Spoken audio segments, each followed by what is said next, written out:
Yoga Nidra does include addressing the relaxation of the physical body. It has all of the same benefits that a meditation practice has, and we've been seeing now for 30 years an accumulation of research on different approaches to meditation. It has all of the same benefits without the steep learning curve and the struggle to meditate. So some of those benefits are improved focus, mood regulation, improved immune system, improved sleep, regulation of sleep, increased self-acceptance, increased capacity and effortless capacity for manifestation of deep and true desires, what the being truly is seeking.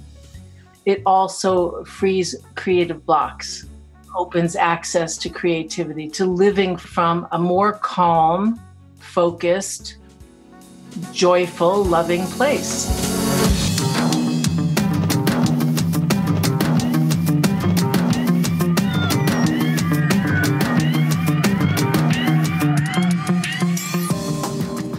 Hello, and welcome to Sound Mind and Body, a podcast where we interview inspiring people about the many different ways to stay healthy, balanced, and well of mind, body, and spirit in today's crazy world with a dash of woo-woo.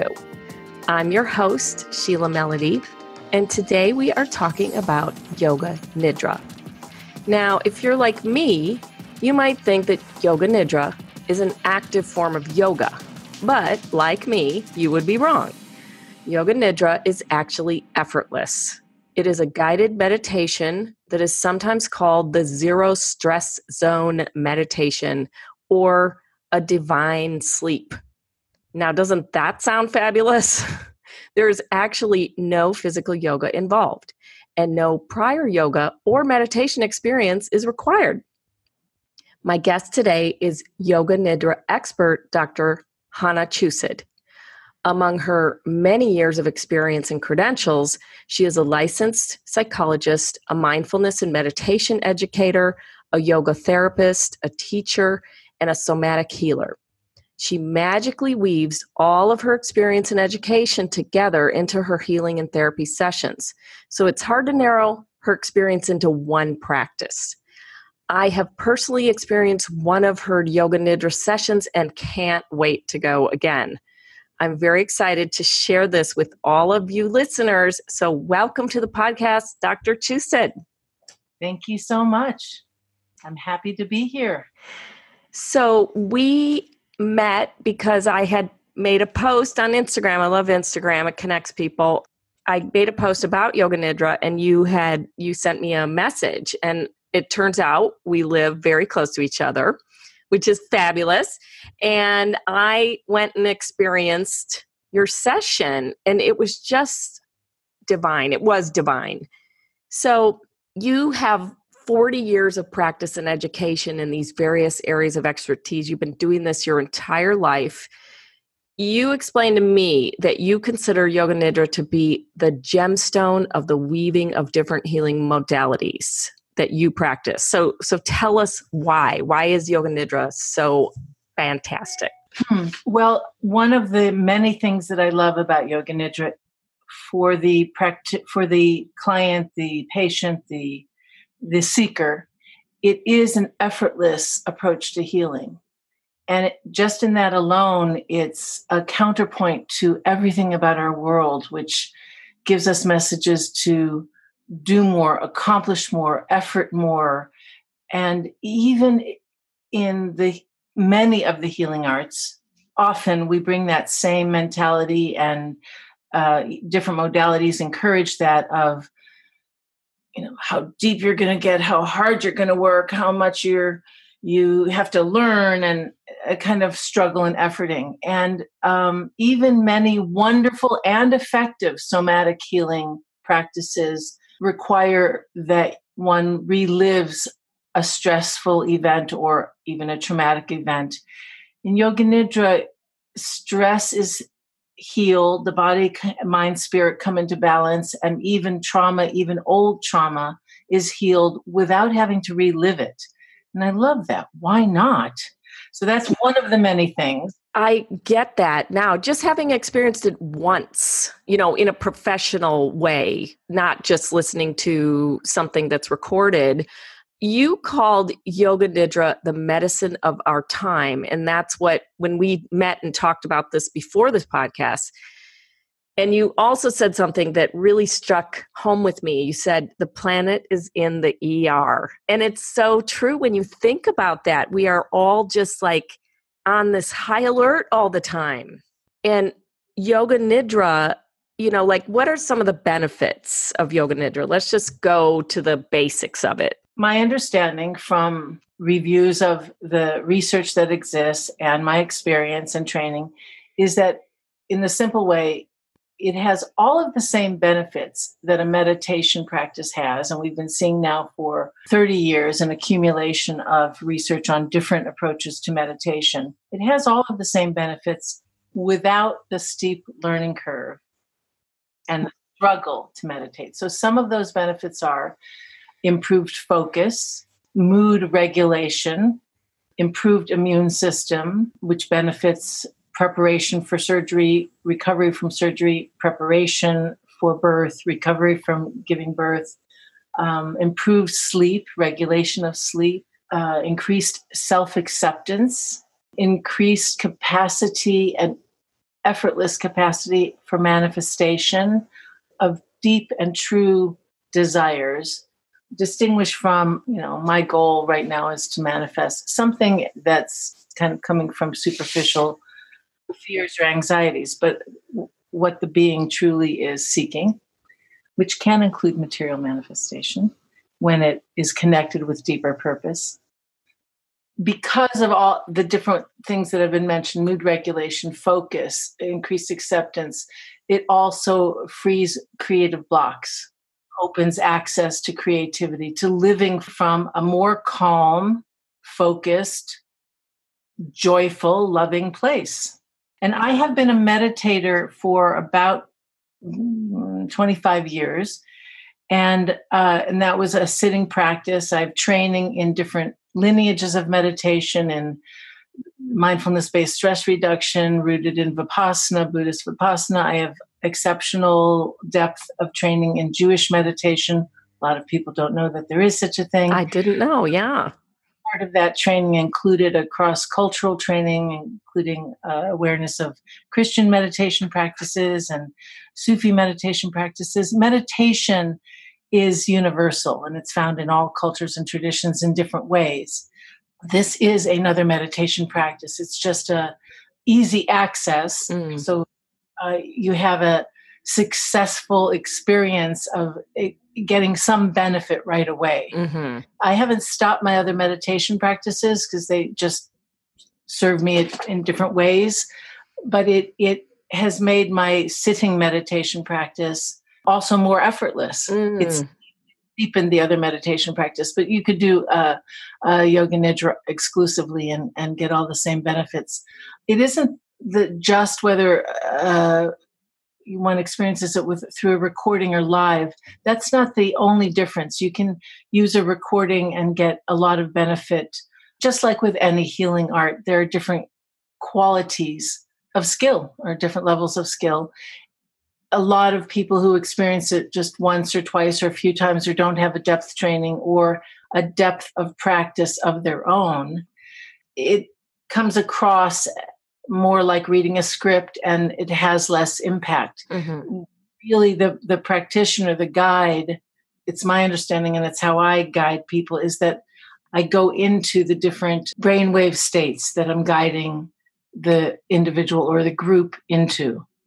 The deepest place one goes to in Yoga Nidra is a brainwave state that is deeper, that is to say slower than even what Western science has identified, deeper than a delta state. Oh, wow. And it's a state that experienced meditators might be familiar with when the world completely drops away and thinking drops away. And people will tell me, I wasn't doing it. I think I fell asleep, but I still heard your voice. I couldn't tell what you were saying, but I heard your voice. That's a very deep state. And the principle behind Yoga Nidra is that when all the layers of the body, we'll get to that in a second, when the body being is fully relaxed, the system is self-healing. I totally get that. Yeah. And, there's the research, and then even without all the laboratory scientific research, there's our own anecdotal, there's what I witness people experiencing, and what I've experienced. And this is an opposite point of view of our whole cultural mentality of what needs fixing, what needs correcting, what needs changing. The idea that there's a place, a level, an aspect of being, of consciousness that is not broken, that is not wounded, that is not scarred or tainted or damaged. And in kind of peeling away the many layers of tension, including tension, which it all serves a purpose. All of those tensions are protective. So in creating a safe space and context for the body and all the layers of consciousness to remember, ease, the system is still feeling. Let's talk a little bit more about those layers, because that's one thing that really, I kind of could visualize. You were talking about the different levels of the subtle body, not the physical, the subtle body. So I don't know much about it, but I do understand that concept and seeing the different levels of the subtle body. So there's like outward energy, right? And can you explain a little bit more about that and how it works with that? Well, first we'll begin with the physical body. In this sense, Yoga Nidra does include addressing the relaxation of the physical body first, which can happen. This can be done. There can be a physical practice and what the postures, an asana class that ends with the Yoga Nidra, but you want a nice long Yoga Nidra. Sometimes even in my group classes, we might do one or two physical postures, asanas, but we did a couple of things, facial massage and a humming sound. There are different variations that we mix it up. I'm not sure what we did the night you were there. We did that bumblebee breath. I forgot already, but that was really, I've never done that before. Yeah, that's called Brahmari breath in yoga. And you're stimulating you're stimulating the entire body through that, including doing the face massage, because we have many, many, many nerve endings in the face. So by humming our way into the skull in the face through that Brahmari breath, we're stimulating the entire nervous system at the physical level. But you asked about the many layers. So in yoga, in the medicine side of yoga called Ayurveda, and they're sister sciences, they're really one and the same. Yoga includes Ayurveda. Yoga includes meditation. The traditional full understanding of yoga includes all of these things. Yoga even includes what we would call psychotherapy or psychology, because there's an entire branch of yoga known or practice of self-remembering. Oh. There's a practices referred to as self-study, all with Sanskrit names. So in Ayurveda, we talk about 5 different bodies, including the physical. The physical is sort of the more gross level, then the energy body. Okay. And then moving to more and more subtle layers, the core being what's called the bliss body. You might think of it as a state of unification with the all, the one, cosmic consciousness, divine union. It is that sweet spot that we go to in the deepest state. Sometimes people experience it in Reiki, sometimes in deep states of acupuncture, and sometimes in meditation. It's not a space that you can head to achieve. All cultivation practices, all self-improvement practices, at least as I see it, are preparing the vessel and all the layers of consciousness to be able to be a clear, open vessel, right, and strong enough, strong enough for connecting with the more and more subtle layers. Okay. One isn't better than the other. One's not more important than the other. They work as a team. Interestingly, and I did not mention this to you, one of the wisdom paths that I weave into my work is also Jewish wisdom, the traditional, the old Jewish wisdom. In yoga and Ayurveda, we talk about the 5 levels, the 5 bodies. And in Judaism, we talk about 5 souls, 5 levels of soul. Oh, okay. So the ancients, were on to something. Yeah. Now, pretty much every tradition recognizes there are different levels of reality that coexist. So different ways of talking about it. Some systems speak about 4, physics, they're looking at 11 and all these different things. So the way a skillful yoga nidra is structured, whether you're coming from a lineage that gives very specific sequential steps, or you're creating your own languaging for it, if it's the most rich and the most skillful, we're re-educating and creating the context for relaxation at each of the levels of the body. Okay. So we began with the physical. We began with the facial massage and the Brahmari breath when you were there, to taste relaxation at that level. Then we moved to the energy body by bringing awareness to the movement of energy through your body and moving into more and more subtle levels. And then when we're into the deep, spacious silence, it's just the space and container for the being to go to deep integration at the most subtle levels. I really did feel a deep relaxation. And I remember I told you afterwards, I felt when you had mentioned the meridians, I literally felt like this meridians of energy through my legs and going up my back. And I don't think I've ever felt that before. It was really interesting. And look at that, the beauty of that. I don't use that language. I don't use that particular selection or choice, because there are ways I can mix and match to address each of the koshas, the different body levels. The koshas, okay. Yeah, that's the term for the different bodies or layers of body or consciousness. I don't use the language of meridians every evening. Oh, really? Yeah, no. There was something last night I mentioned that a light turned on for somebody, and it was a first. I can't remember right this second. So you're kind of channeling, basically, in a way.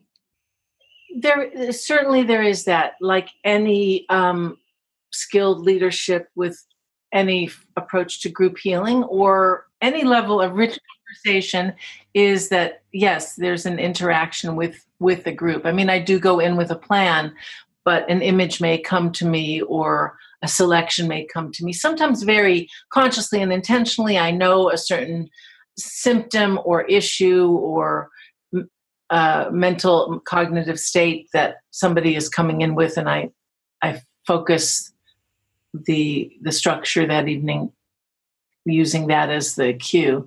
But yeah, sure, it's an energetic interaction, and there are pluses and minuses to experiencing Yoga Nidra as a group and individually.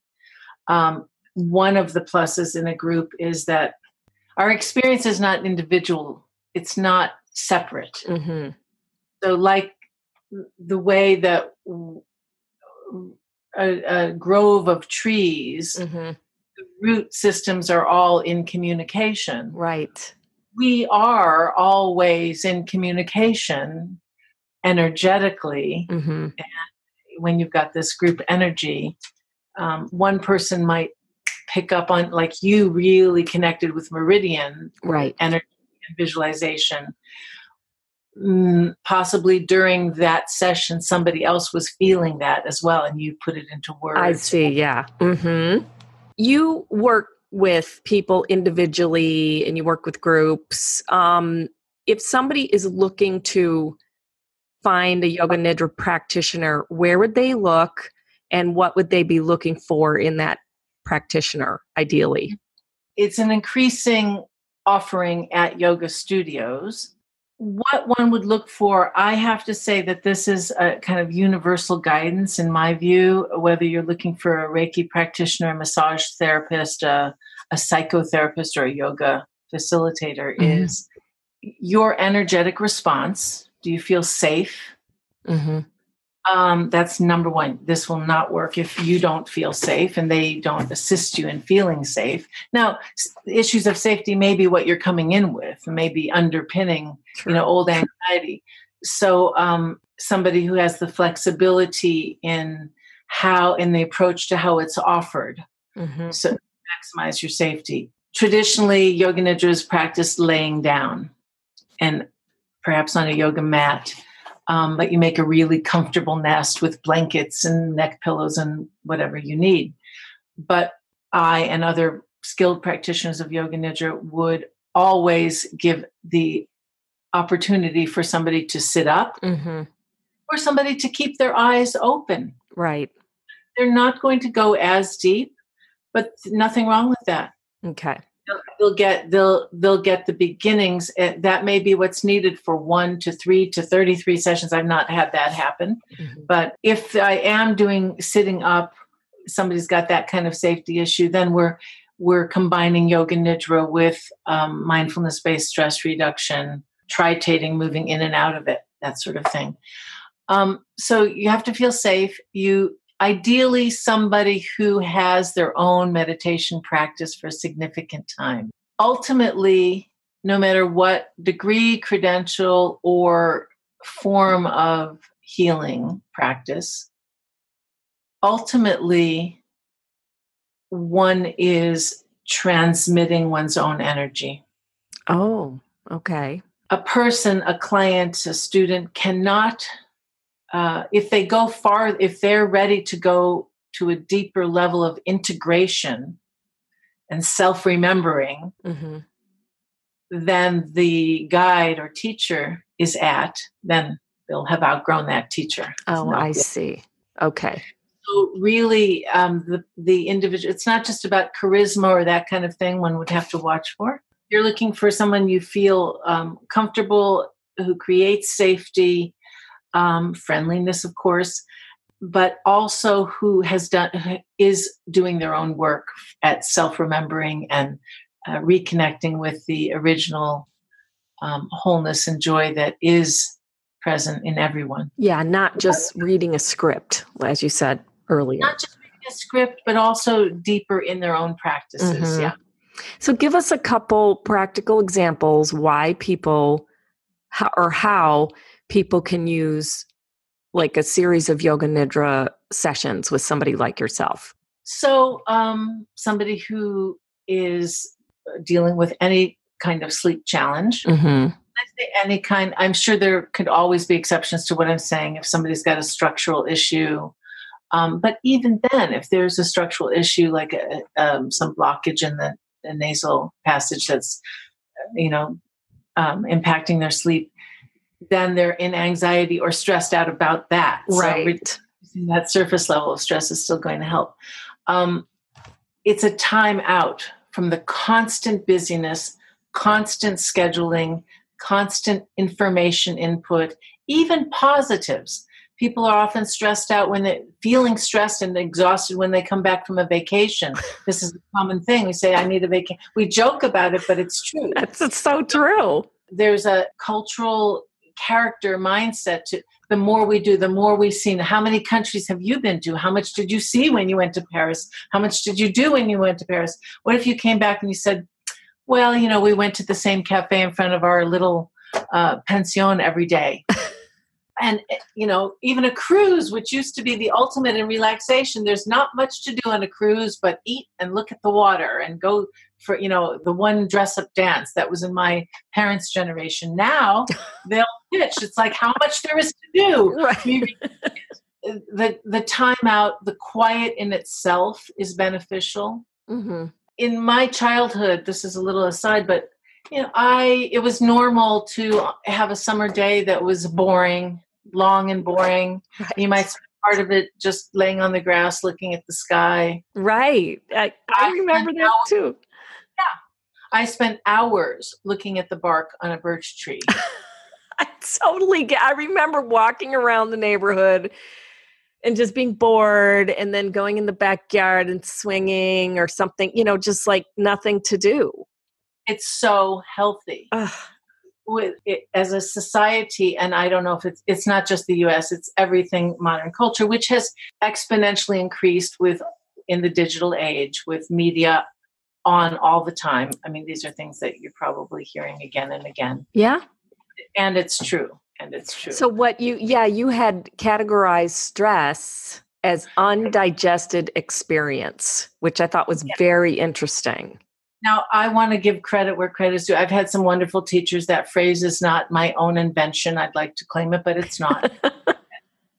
It's the most useful definition. There are scientific definitions, and there's positive stress called eustress and such. Mm-hmm. But what we mean by stress in daily life, that is really a helpful way to understand an undigested experience. The too muchness of everything. Too much on our plate, too much data, too much information, too many crises, we call it compassion fatigue. How many things can I care about constantly while I'm also trying to, put food on the table? Oh my God, I've never heard that. Compassion fatigue. Wow. Ugh. Yeah. Well, it's the more current term, what we used to call burnout, nursing or mental health or whatever. Right. So we just get a little bit numb, and how many things can I donate to or march for, or, or sign petitions for, when, all of these things, or be more active than just that. So then we get increasingly numb to our own feelings, unless somebody has, either through a fortunate childhood and or superb healing experiences, many resources, including creative outlets and expressions which allow for integration. We're all in some state of trauma. Mm-hmm. If nothing else, even if your focus isn't there, there's a constant blanket, even if we weren't in the Me Too era, and the general population becoming aware that sexual trauma has been with us since the beginning of time, mm-hmm. and is in every family. We're all aware that there are shootings in the U.S. every day. I know. And we're all aware that the planet is in an emergency state. That's what I meant by ER, the emergency room. Right. I want to be optimistic enough to say not concluding dying. Right. But in an emergency state, mm-hmm. in a death spiral without emergency interventions. That's a lot. That's a lot. And and so the nervous system is on high alert. You stated it that way. Yes, all the time. So going back to an earlier question, why is this the gemstone of healing, is because even other healing modalities are more effective if the body, mind, spirit is receptive. Yes.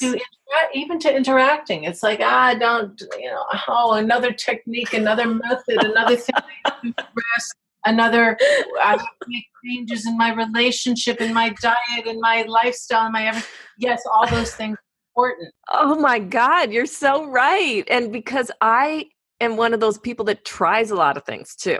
And, always trying to improve myself. I was trying to stay healthy, balanced, and well. That's why I started this podcast. And it's just so true. It's like overkill. It's like, oh my God, what else can I do? I just want to do nothing. That's what this is. That's what Yoga Nidra is.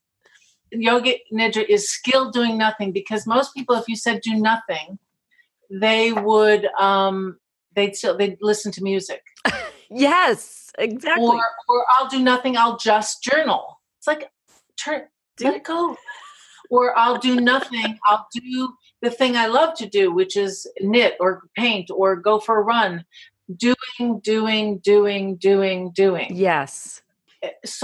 Problem solving. We even set up problems to solve. And someone would say, well, okay, I'll just walk into a room, have it be quiet, and just sit there. That would be fantastic if you knew how to do that. That would be okay. Seems so simplistic, but it's so true. This is a little bit more than this. This is the way I think of it, and this is my own languaging. We're re-educating the nervous system. what is relaxation? Right. What is relaxation without alcohol or drugs or, the 1 hour post workout Right. or Right. the 5 minutes post orgasm or however long it lasts? So when we see this whole society, all the forms of addiction in super escalation, it's like a wrong solution for a real problem. The real problem is the body, mind, spirit, all the layers of consciousness need to come into balance. They're seeking ways to come into balance and then using wrong, ineffective approaches. Right. So, yeah, this is re-educating the nervous system. I have had people experience this just once and tell me that night they had the best sleep that they've had for decades.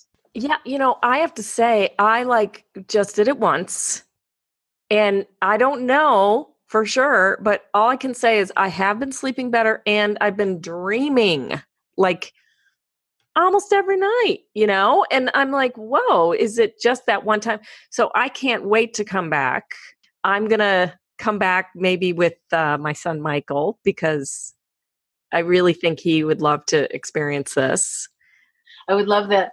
There are other people. I will say this. I worked for a year at an addiction center and convinced them, one of the rehab centers here in Southern California, and convinced them based on the research to let me use this practice with people who were in rehab. And we did Yoga Nidra with people who were sober for just 4 days. Really? A few days sober, off of meth or any, you name the drug, we had them in there. And people who said sometimes just one time, maybe all what they got from it was, wow, I learned that that I can relax. I'm capable of relaxing without the drug. Right. They maybe didn't stay with me longer because of their schedule in the rehab, but just to have that realization. The one experience of it. Yeah. What the research shows is that with repeated practice, and I'm told that the magic number is 11, and with repeated practice, there's actually the beginning of regrowth of brain structures that are compromised by chronic stress or trauma. Wow. Chronic stress or severe trauma, which could even just be a one-time situation, impacts both the biochemistry of the brain and the physical structures of the brain. So with 11 repetitions, the part of the brain that begins to thin out starts to regrow. So people have asked me, do you think you can ever fully recover from trauma? And the answer is yes, absolutely. Well, I find this so fascinating. I will have your website and all your contact information in our show notes and on my website. But I want to get to my questions that I ask all of my guests. First of all, how do you stay in your own life? How do you stay of sound mind and body? Well, I practice Yoga Nidra. Okay. I also do sitting meditation with a mantra, and I swim and I hike and I cook. I do home cooking. I eat healthy food, healthy vegetarian food, vegan. And that's been for like 40 years. But I realize some of these things are so basic. I aim for a balanced life. When I notice something out of balance, I recently, last year, I said, I'm tired of just interacting online, like with family members through email messages. I resumed something I had done decades ago, which was write letters. Oh, how wonderful. And there's one other thing that I'll add. I keep a Sabbath. I have a day a week off the grid. Off the grid, off your phone, off the computer, off all that. Yeah. It creates a rhythm in life that you're routinely checking in with yourself and looking at the sky and looking at, listening to nature, being with nature, looking in the faces of the people in your life. It takes us back to our natural state of humanness. I love that. That is great. I'm going to try to incorporate that in my own life. Okay, so what's a favorite sound? Oh, well, recently we're reminded one of my favorite sounds is the sound of the rain on the roof. Yes. places that have torrential downpours too much of the year, that might not be. But here in Southern California, that's delicious to every cell in my being. I agree. I agree. Okay. So, favorite memory? Whew. Well, one, I'm going to sneak in two. One is as a child laying in bed in the summertime, like having to, bedtime is whatever the time that was appropriate, and it's still a bit light out, and hearing the crickets. I do love the sound of the crickets because of but something else came to my mind. It was also in childhood, just popped in right this second. Some silly little thing that triggered laughter in the family. And I don't know what we were doing. We all went into the pantry to look at something and whatever it was that triggered us. And everybody's laughing. We're laughing so hard that somebody tripped and we all fell, and we're this pile of laughing bodies all in the family. Oh, that popped in as you spoke, as you asked. What a wonderful experience. Okay. Favorite place? It'd be easier for me to say places that I don't like, because when awake and alive and present, every place is wonderful and delicious and beautiful. The only places that I am challenged is if there's a smell that's harsh, or sounds that are so loud that they are painful to my ear, which is many places in our world today. Yeah. But any place in nature. Any place in nature. I love that. Being present. All right. So the final question, what's the most woo-woo thing you've ever done? I knew you were going to ask that.